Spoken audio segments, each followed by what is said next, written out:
Père et du Fils et du Saint-Esprit. Amen. Le Seigneur soit avec vous.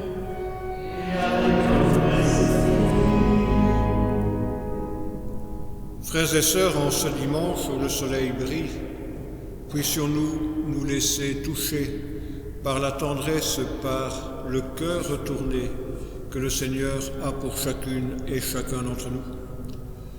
Et pour nous préparer à le rencontrer, ce Seigneur plein de miséricorde, reconnaissons que nous sommes pécheurs.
Que Dieu Tout-Puissant nous fasse miséricorde, qu'il nous pardonne nos péchés et qu'il nous conduise à la vie éternelle.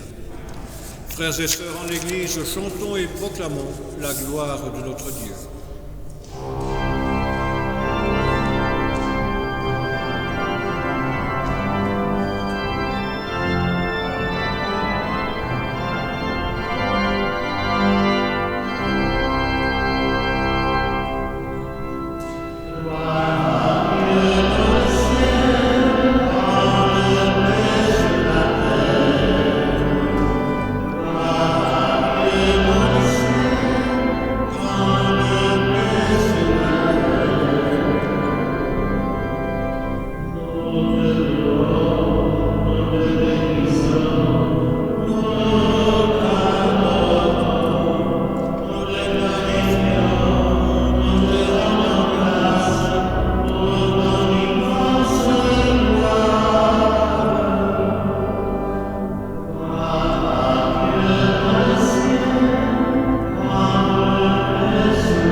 Frères et sœurs, recueillons-nous et ensemble prions.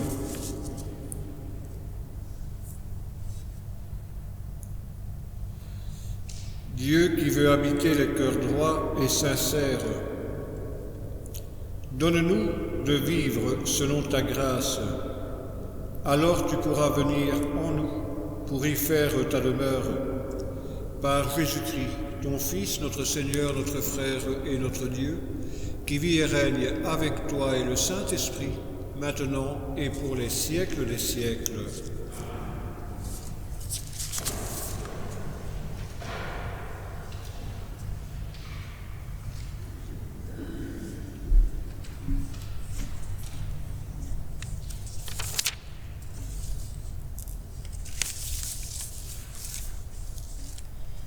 Lecture du livre des Lévites.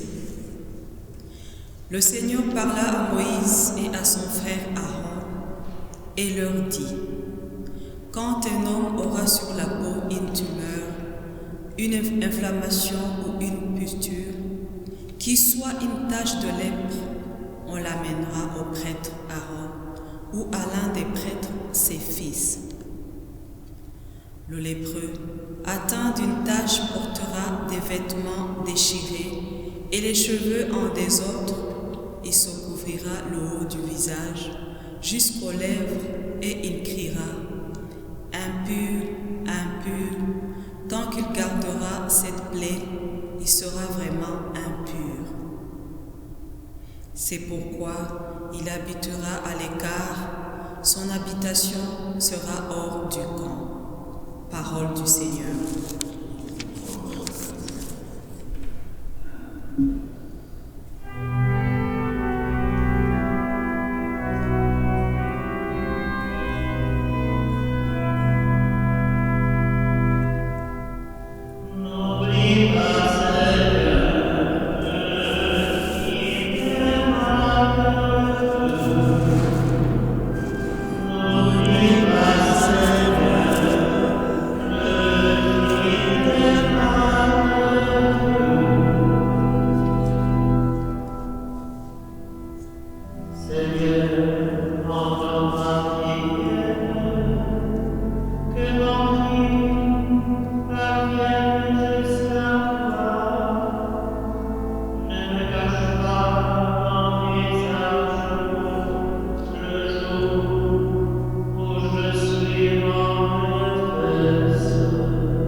Lecture de la première lettre de saint Paul apôtre aux Corinthiens. Frères, tout ce que vous faites, manger, boire ou toute autre action, faites-le pour la gloire de Dieu. Ne soyez un obstacle pour personne, ni pour les Juifs, ni pour les païens, ni pour l'Église de Dieu. Ainsi, moi-même, en toutes circonstances, je tâche de m'adapter à tout le monde, sans chercher mon intérêt personnel, mais celui de la multitude des hommes pour qu'ils soient sauvés. Imitez-moi, comme moi aussi, j'imite le Christ. Parole du Seigneur.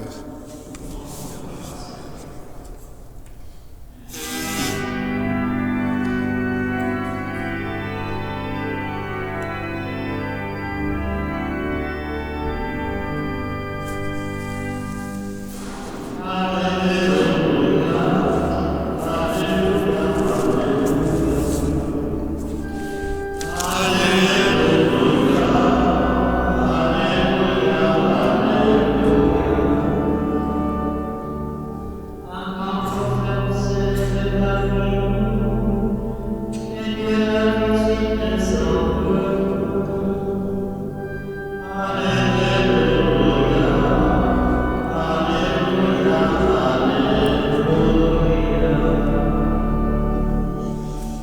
Le Seigneur soit avec vous. Évangile de Jésus-Christ selon saint Marc.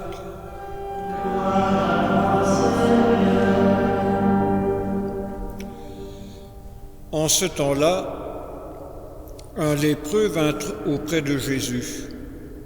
Il le supplia et, tombant à ses genoux, lui dit : « Si tu le veux, tu peux me purifier. » Saisi de compassion, Jésus étendit la main, le toucha et lui dit : « Je le veux, sois purifié. » À l'instant même, la lèpre le quitta et il fut purifié. Avec fermeté, Jésus le renvoya aussitôt en lui disant : « Attention, ne dis rien à personne, mais va te montrer au prêtre et donne pour ta purification ce que Moïse a prescrit dans la loi. Cela sera pour les gens un témoignage. »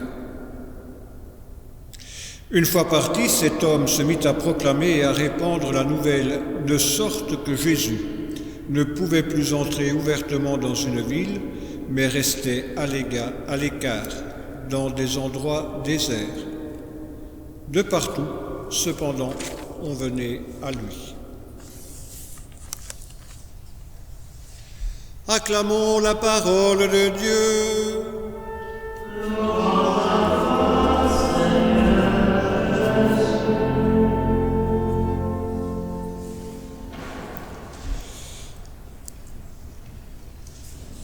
Voilà bien, frères et sœurs, une maladie aux lourdes conséquences que cette lèpre.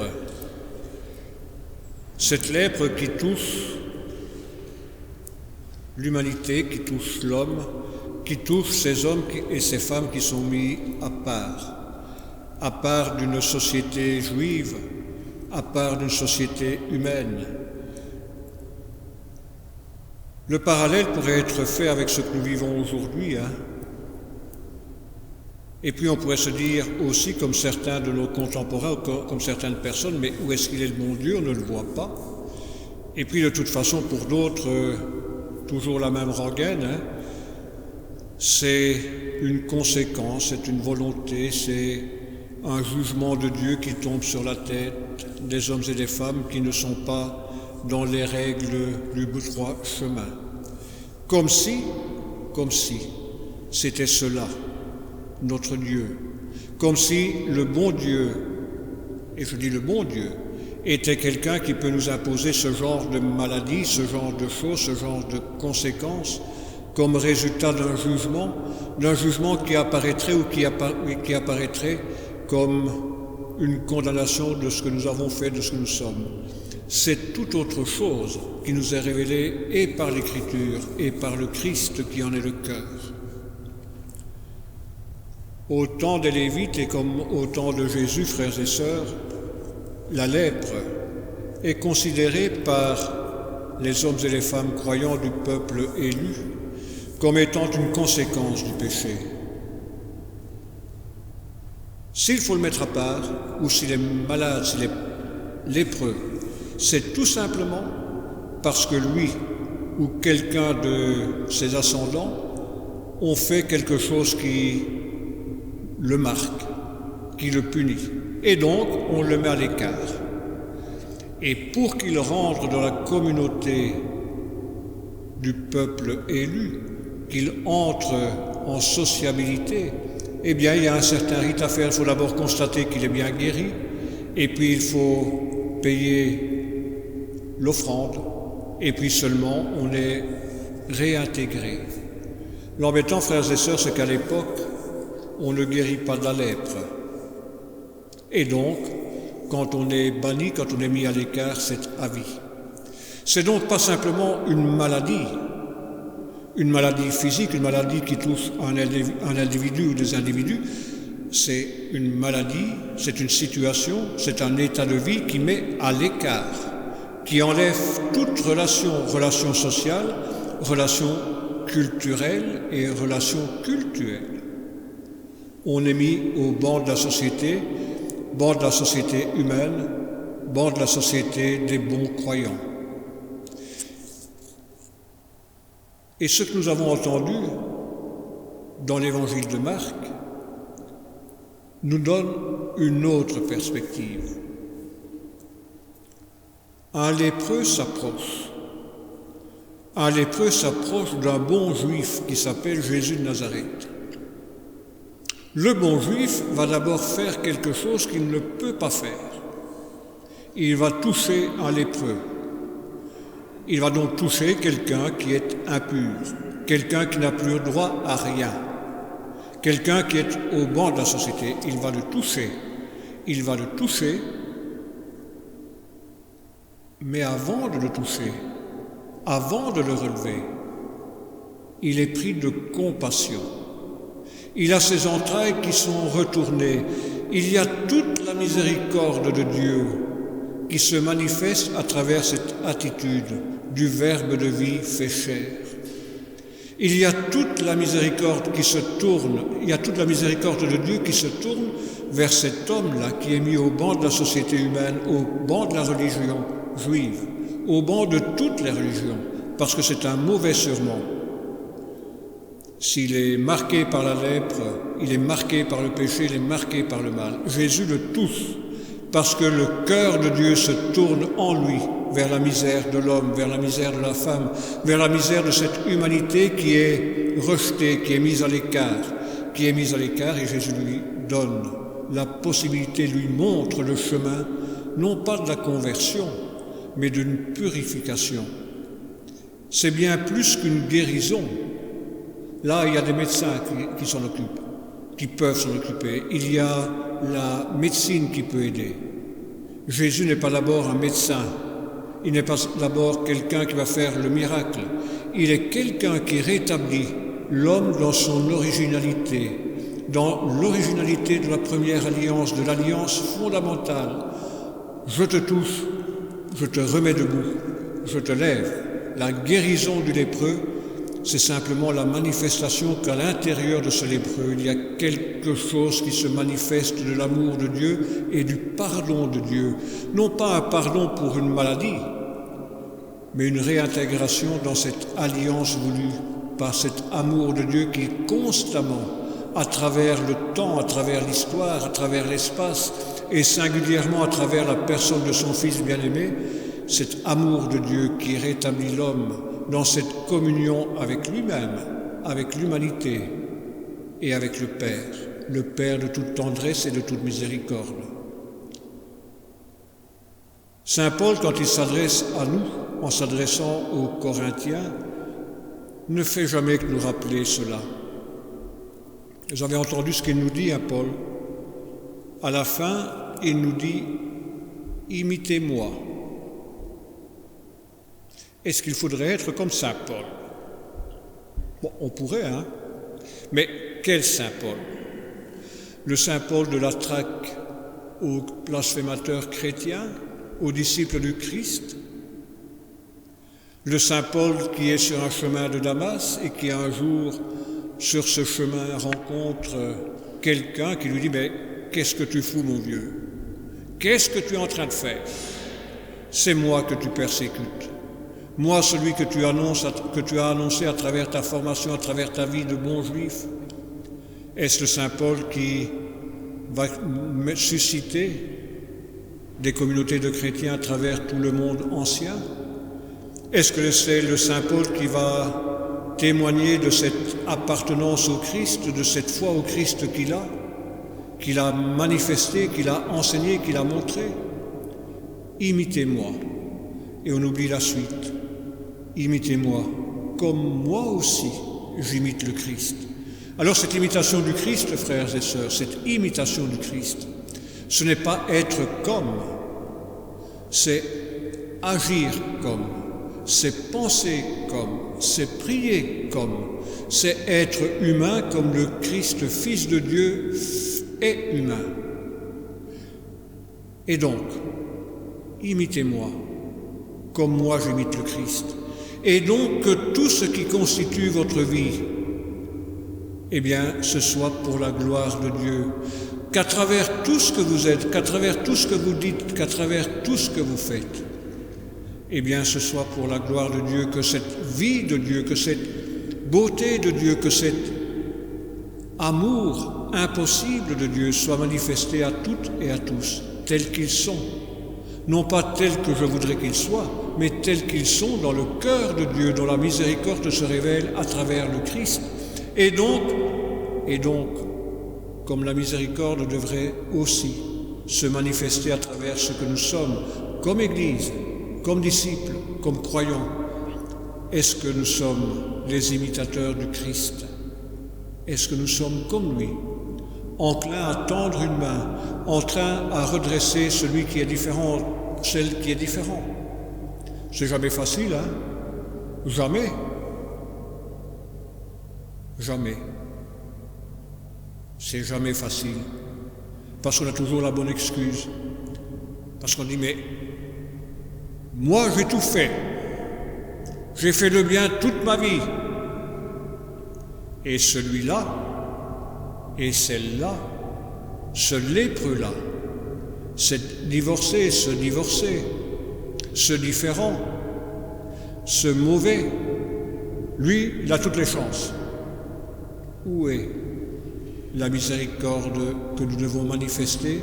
Cette même miséricorde qui nous touche de l'intérieur, cette même miséricorde que le Seigneur nous montre à travers son amour pour chacune et chacun d'entre nous.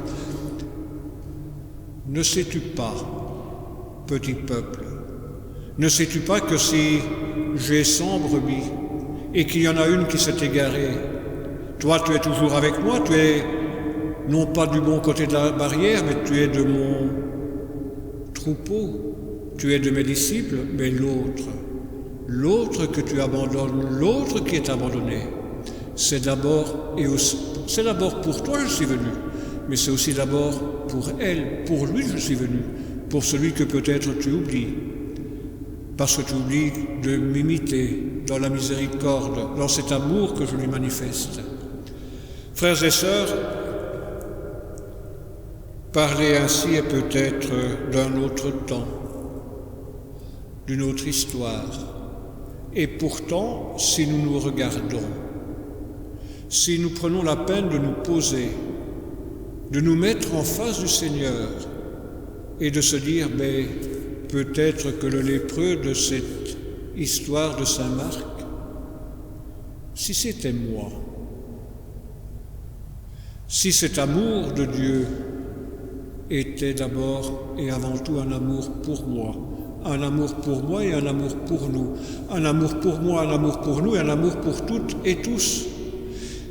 Et si, en ce temps de carême qui arrive, on prenait le temps, un temps pour Dieu en nous tournant vers lui, un temps pour Dieu en nous tournant vers les autres, un temps pour Dieu en nous tournant vers l'Église, un temps pour Dieu en manifestant au cœur de cette histoire, au cœur de ce monde qui est le nôtre, au cœur de cette pandémie qui nous enquiquine depuis 1 an. Et si on regardait par-delà tous les semblants, tous les faux semblants, depuis un jour, et tant mieux, et depuis un jour, on entend parler de quoi? De la réouverture des salons de coiffure. Très bien. Très bien. Je n'ai pas entendu parler beaucoup de ces hommes et de ces femmes qui sont à la rue par ces grands temps de froid. Je cherche l'erreur.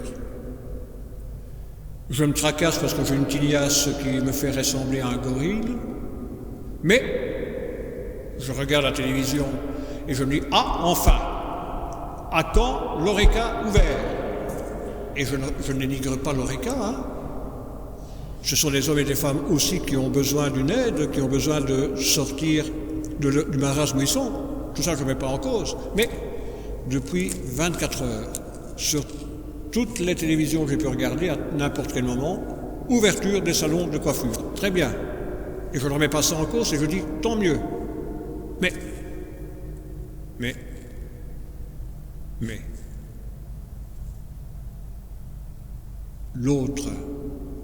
l'autre qui crève de faim, l'autre qui crève de froid, qu'est-ce que j'ai fait pour eux? Rien. Que faisons-nous pour eux? Rien.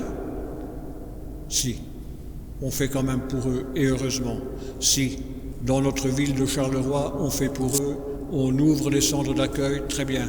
Mais notre préoccupation première, ce que l'on voit d'abord, c'est une coiffeuse.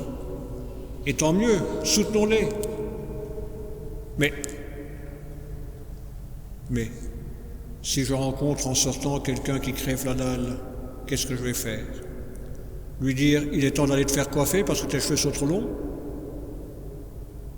Ou, je ne peux rien faire, mais j'ai un téléphone et je peux te toucher et je peux t'aider avec ce téléphone en appelant un service qui peut t'aider. Des petites choses. Et nous ne sommes pas les seuls, nous chrétiens, à faire cela. Et heureusement, à nous inquiéter du bien de toutes et de tous. Et heureusement, oserais-je dire, frères et sœurs, qu'en étant disciples du Christ, c'est sur ordre que nous faisons cela. Oh, pas un ordre militaire, mais une écoute, une obéissance à cette parole de Dieu qui, pleine de miséricorde pour moi et pour tous, nous fait entrevoir qu'il y a quelqu'un qui a besoin d'une main tendue, d'un frère en humanité, d'une sœur en humanité, qui demande un bout de chemin. Mais vous n'y pensez pas, on ne peut plus rien faire.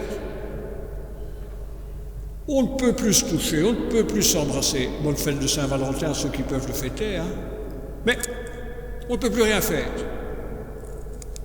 Et notre regard, et notre prière, et notre conversion, et notre adhésion à ce Christ qui vient à notre rencontre. Pensons aussi, frères et sœurs, peut-être pendant ce temps de carême qui arrive, à vivre un sacrement que l'on oublie. Un lépreux s'est approché du Seigneur, il s'est prosterné devant lui. Il lui demande quoi? Il lui demande d'être guéri ou d'être relevé. Il lui demande d'être rétabli dans son intégrité première ou d'être rétabli dans cette communion avec lui-même, avec Dieu, avec les autres. Pendant ce temps de carême qui arrive, n'oublions pas ce sacrement de la réconciliation qui nous fait découvrir la miséricorde de Dieu. Se confesser, frères et sœurs, ce n'est pas d'abord confesser un péché, c'est recevoir la miséricorde de Dieu qui nous aime par-delà tout amour. Oui, avec Paul, n'ayons pas peur de dire « imitez-moi, imitez-nous ». Mais, comme moi-même, j'imite le Christ, et si j'imite le Christ, c'est pour que toutes et tous aient la vie, et la vie en abondance. Amen.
Et remettez-vous.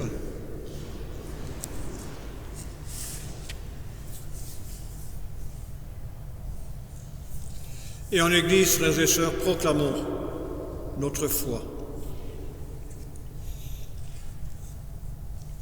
Je crois en Dieu, le Père Tout-Puissant, Créateur du ciel et de la terre, et en Jésus-Christ, son Fils unique, notre Seigneur, qui a été conçu du Saint-Esprit, est né de la Vierge Marie, a souffert sous Ponce Pilate, a été crucifié, est mort et a été enseveli, est descendu aux enfers. Le troisième jour est ressuscité des morts, est monté aux cieux, est assis à la droite de Dieu le Père Tout-Puissant, d'où il viendra juger les vivants et les morts. Je crois en l'Esprit Saint, à la Sainte Église catholique, à la communion des saints, à la rémission des péchés, à la résurrection de la chair, à la vie éternelle. Amen. Frères et sœurs bien-aimés en son Fils, Dieu nous a aimés jusqu'au bout. Présentons-lui nos demandes pour l'Église et pour nos frères et sœurs en humanité.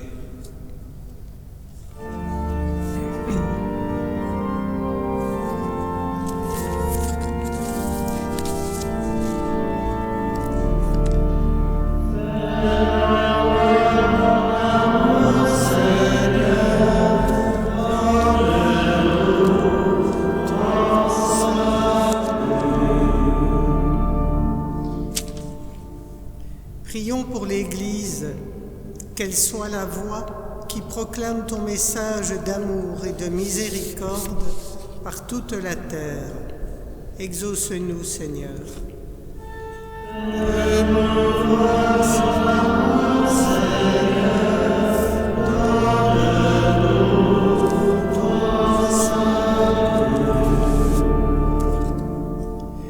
Prions pour les responsables politiques, afin qu'ils protègent la dignité des malades et des personnes handicapées. Exauce-nous, Seigneur.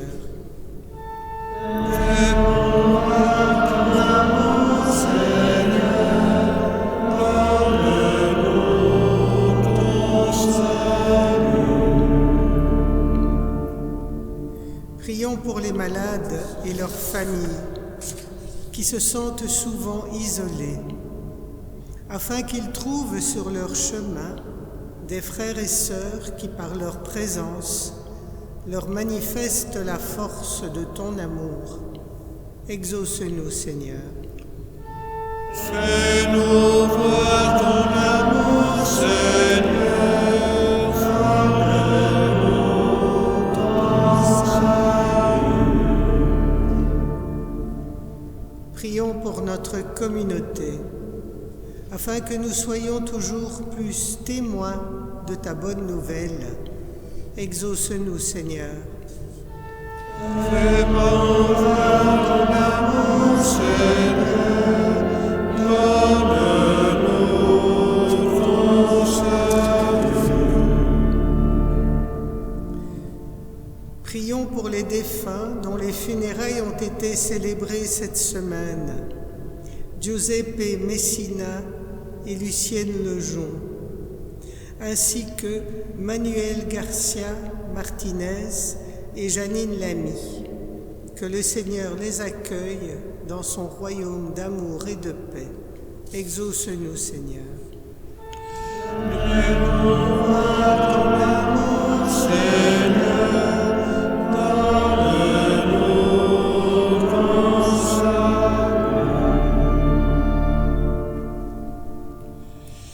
Seigneur, toi qui veux la vie et le bonheur de tous les hommes et de toutes les femmes, entends nos prières montées vers toi.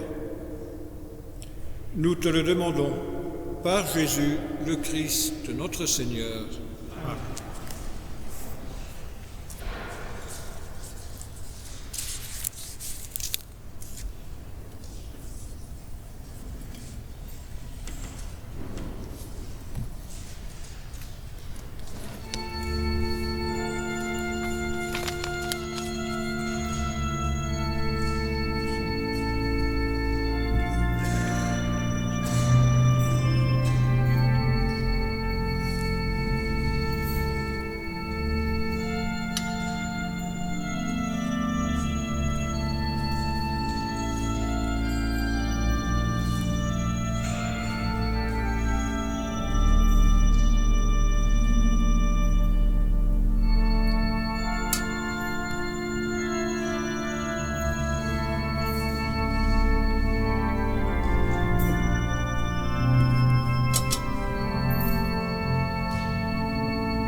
Prions ensemble au moment d'offrir le sacrifice de toute l'Église.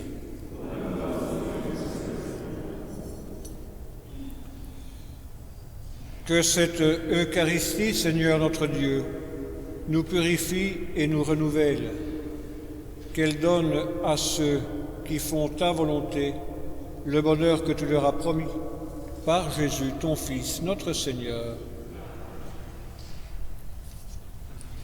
Le Seigneur soit avec vous. Élevons notre cœur. Rendons grâce au Seigneur notre Dieu.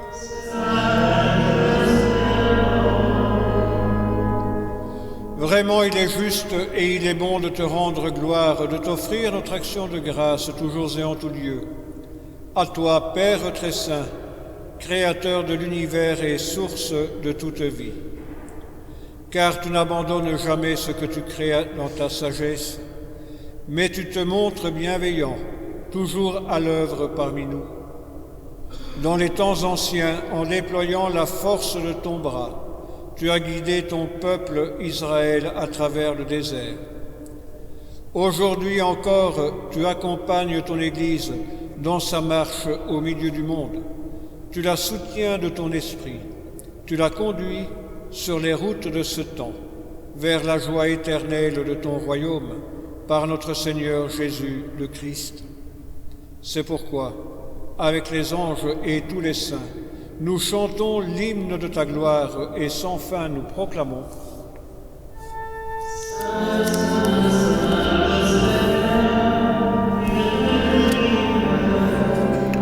Le ciel et la terre sont remplis de ta gloire. Hosanna au plus haut des cieux. Béni soit celui qui vient au nom du Seigneur. Hosanna au plus haut des cieux. Vraiment, tu es saint et digne de louange, Dieu qui aime tes enfants.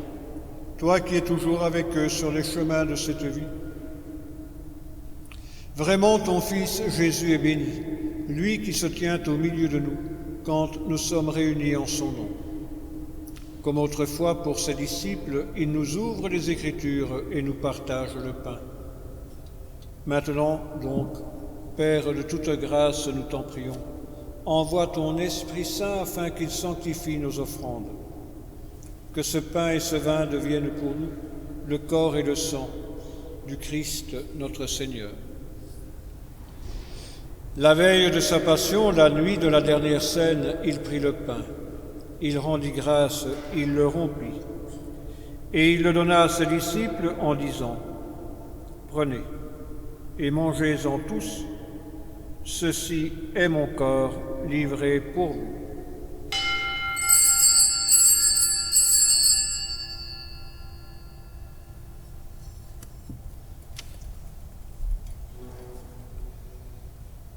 De même, à la fin du repas, il prit la coupe, de nouveau il rendit grâce, et il la donna à ses disciples en disant : « Prenez et buvez-en tous, car ceci est la coupe de mon sang, le sang de l'alliance nouvelle et éternelle, qui sera versé pour vous et pour la multitude en rémission des péchés.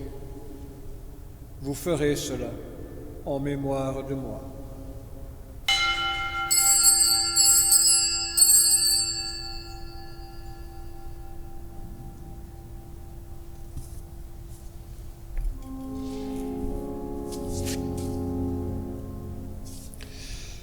Quand nous mangeons ce pain et buvons à cette coupe, nous célébrons le mystère de la foi.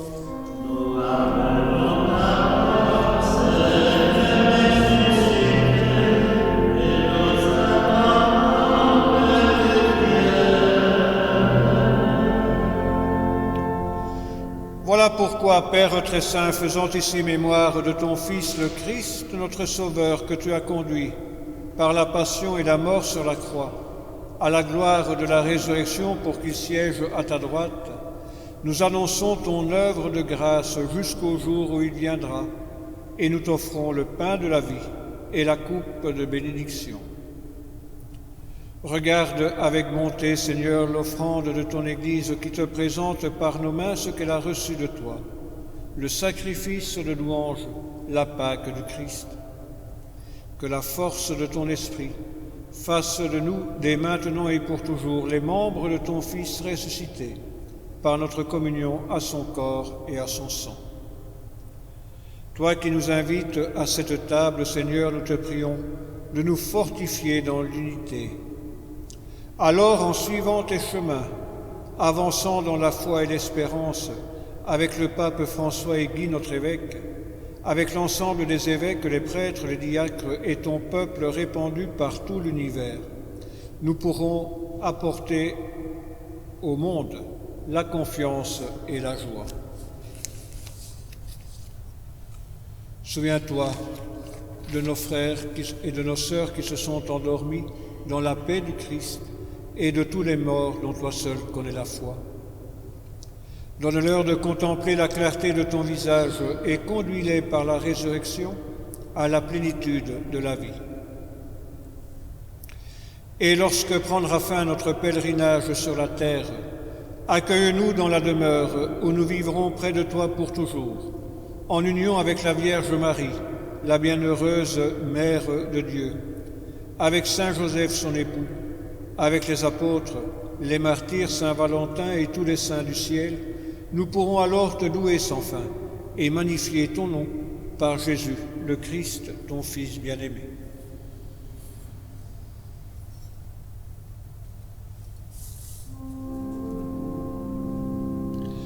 Par lui, avec lui, en lui. À toi, Dieu le Père Tout-Puissant, dans l'unité du Saint-Esprit. Tout honneur et toute gloire pour les siècles des siècles.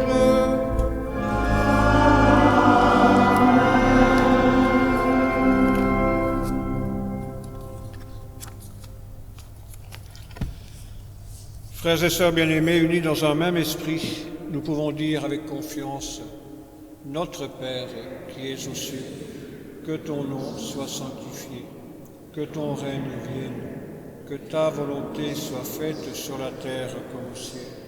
Donne-nous aujourd'hui notre pain de ce jour. Pardonne-nous nos offenses, comme nous pardonnons aussi à ceux qui nous ont offensés. Et ne nous laisse pas entrer en tentation, mais délivre-nous du mal. Délivre-nous de tout mal, Seigneur, et donne la paix à notre temps. Par ta miséricorde, libère-nous du péché, rassure-nous devant les épreuves. En cette vie où nous espérons le bonheur que tu promets et l'avènement de Jésus-Christ, notre Sauveur.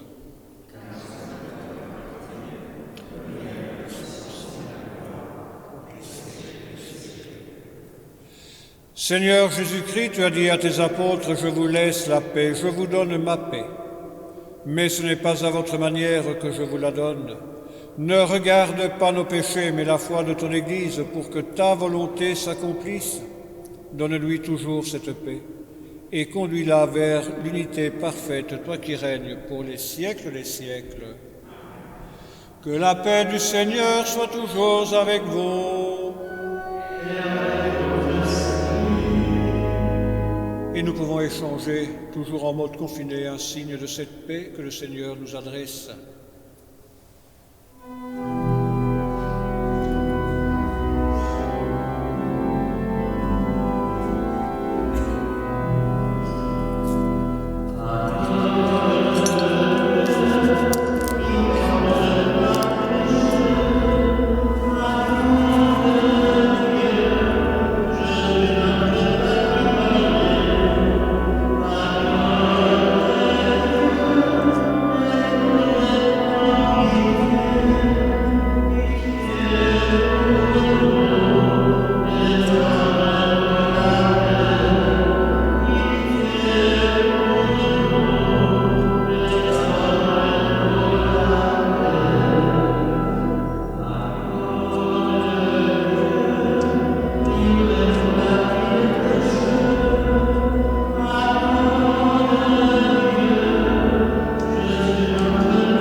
Frères et sœurs bien-aimés, heureux les invités, sans exclusion, au repas des noces de l'agneau, lui qui enlève le péché du monde. Seigneur, je ne suis pas digne de faire ça.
notre prière.